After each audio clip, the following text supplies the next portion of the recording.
welcome to the Unofficial Video Game Show. My name is Ross Gillespie. And my name is Emma Lewis. And today, on our second episode, we are going to be reviewing the very new game, a very highly anticipated game, Red Dead Redemption.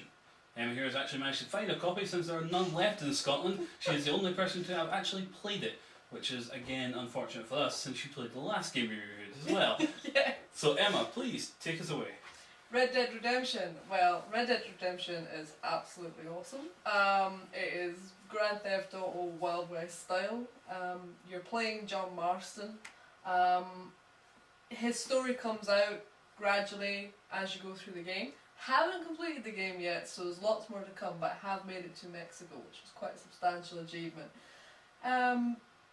You basically are an outlaw, but you're good at the same time, so you kind of got a bit of a conflict going on, as you do with most GTA games. So it's interesting. It's becoming quite bizarre. You've got Deadeye, which is a new feature. You know, you don't normally have that, and Deadeye is where you get a slow motion shooting sequence where you can be more accurate with where your shots are going. Bullet time.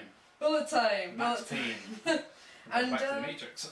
yeah, you've got certain levels of Deadeye you can get, and the more, obviously, you've got 3 levels, and the highest level is 3, and if you've got it, then you can be more accurate and you can do better shots. So I have managed to get to Deadeye 3, I should say, which is it's a new thing, but great, because you've got all sorts of scavenger hunts going on. You can do survivalist challenges, which are like shooting birds up in the sky and shooting deer and mountain lions, I should say. All sorts of bizarre creatures. In America? Mountain lions. I got attacked by a set of them when I was out on a wee stroll. So yes, yeah. It's good. But Grand Theft Auto with horses. With horses are interesting because they're not as predictable as a car.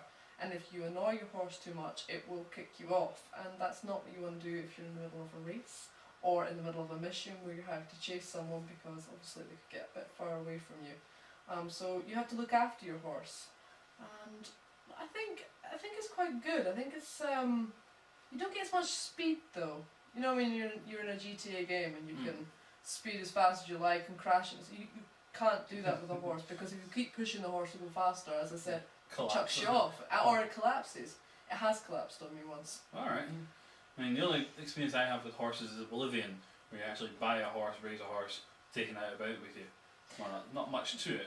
Well, you get given a horse, and well, you start off with one horse, but certain missions, because one of them was actually, you know, catching wild horses and taming them and getting them in check, you get given a new stallion by one of the other characters in the game, Bonnie McFarlane, who runs one of the ranches with her father. So you can get new ones, but you can also buy them at the general store. You can upgrade your horse. I actually modify it. It's like Need for Speed with horses. Look at the neon I have under my horse. Well, I think my horse, for a horse anyway, it's already going quite fast, but apparently my horse is just your run-of-the-mill one. I haven't actually bought one of the fastest horses. I am looking forward to trying it out. I want to see how much faster can I get from A to B.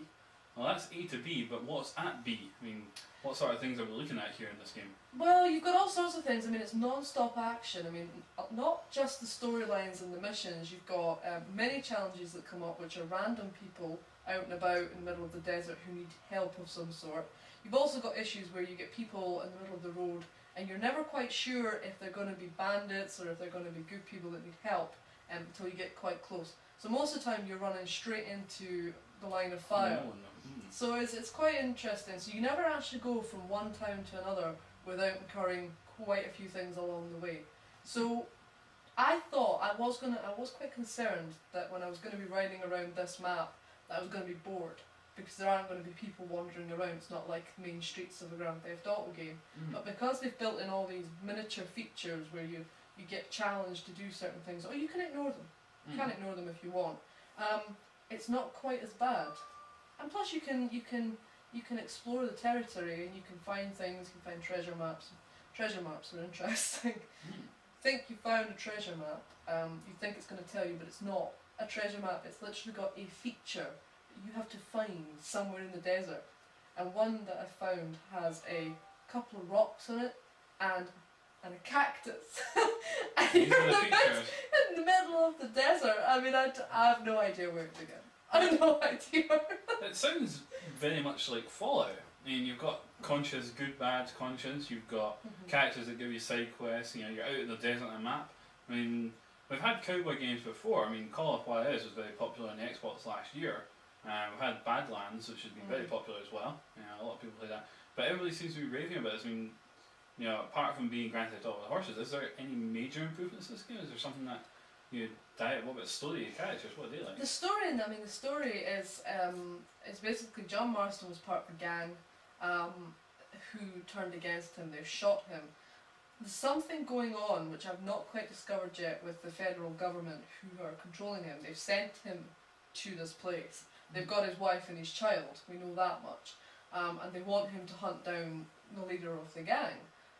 So at the moment, I'm in Mexico, which is the next island over, because you've finally established that he's not holed up in Fort Mercer. So the whole roles and all the missions and everything is towards assaulting Fort Mercer, where you think he is. But you get in there with the help of the marshal, some funny dude that sells an elixir that's meant to give you good life and all this. A swindler, basically.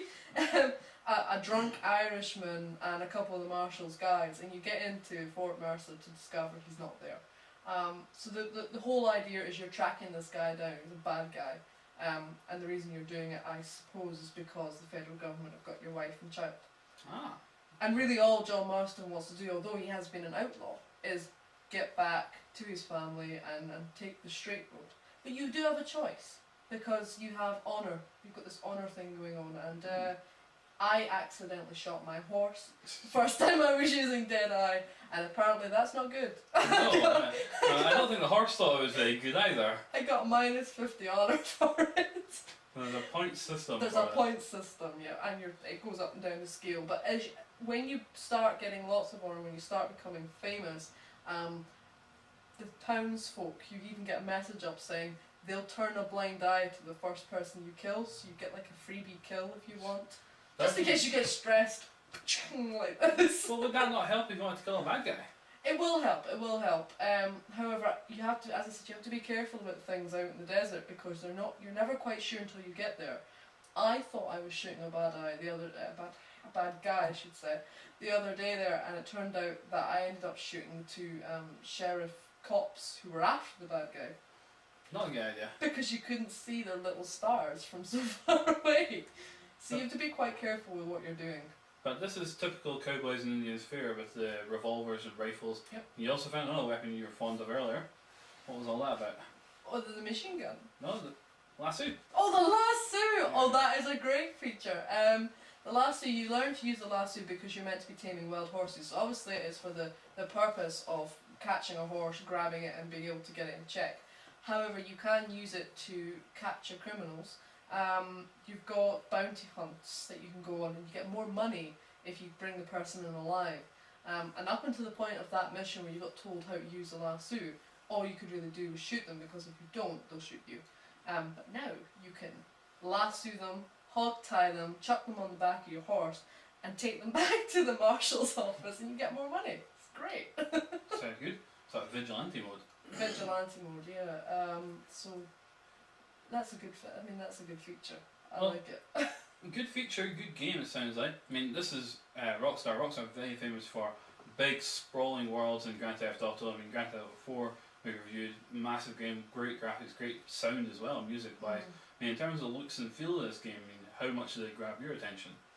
Well, I mean, sometimes I'm riding around the map, and I think this may be a weakness. A lot of the map looks very similar. As I just mentioned earlier about the treasure maps, it'll be very difficult to find those features anywhere, because they are so similar. The map is huge though, and so, you know, it is that if you didn't have anything to occupy yourself, I think you'd get bored. You would. Alright, well, That's a negative, but on the whole, it is a very good game. well, very good game, highly rated, lots of things to do and lots of things to find out. And unfortunately, that's all the time we have for today's show. Short and sweet, we might follow this up again, episode 2, part 2 of Red Dead Redemption. Until next week, my name is Ross Gillespie. And my name's Emma Lewis. And we'll see you on the next episode of the Unofficial Video Game Show. Bye bye.